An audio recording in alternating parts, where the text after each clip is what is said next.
Ayan, maayo na adlaw dida sa Tikaw Island, Masbate. Shout out dyan sa akon mga followers dida sa Masbate, Tikaw. Ayan. Adi naman yan ako sa akon kaingin kay maghahawan.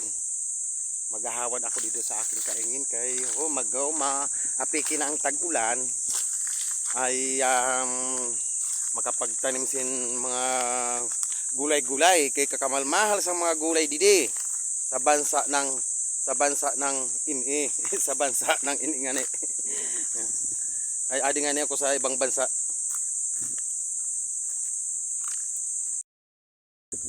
Ami ini ang akon kaingin na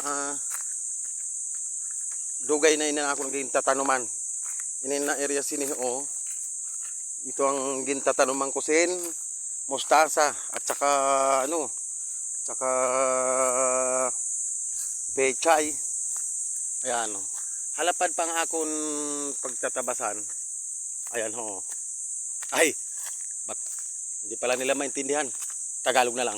Malapad pa yung aking tatabasin at mano-mano lang kasi tabas-tabas lang. Ayan.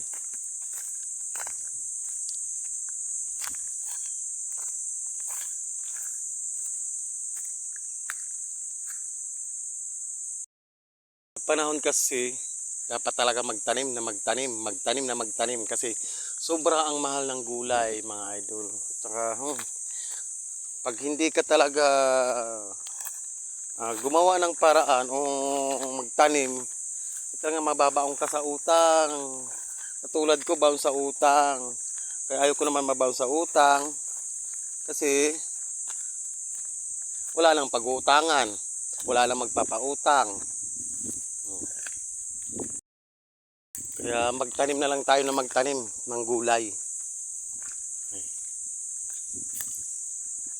Kasi sobra ang mahal ng gulay ngayon. Ay.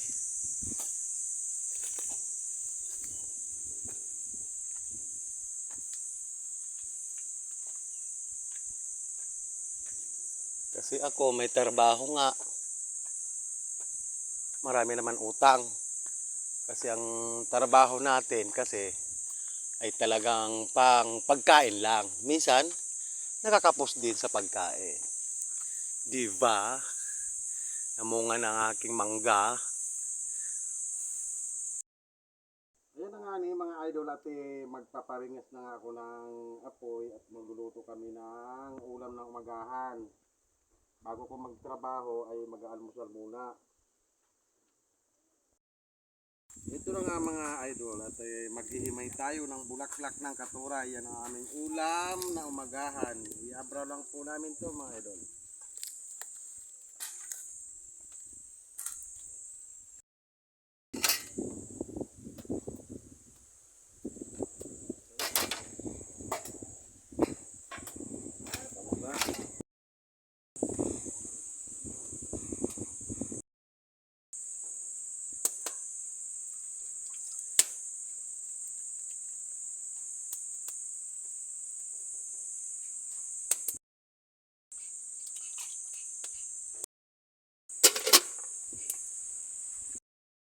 Ayan, ilagay na natin ang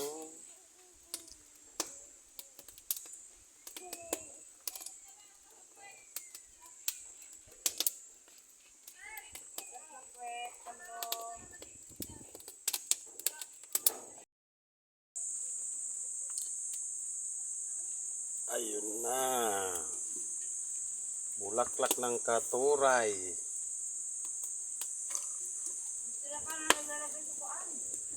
Sa ay malunggay.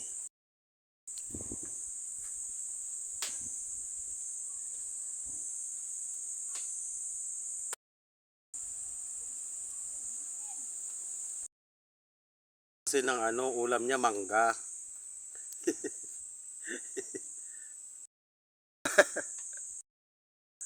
Gusto niya kasi ng mangga, ulam niya mangga. Yan, bago trabaho, liligo muna. Frisco.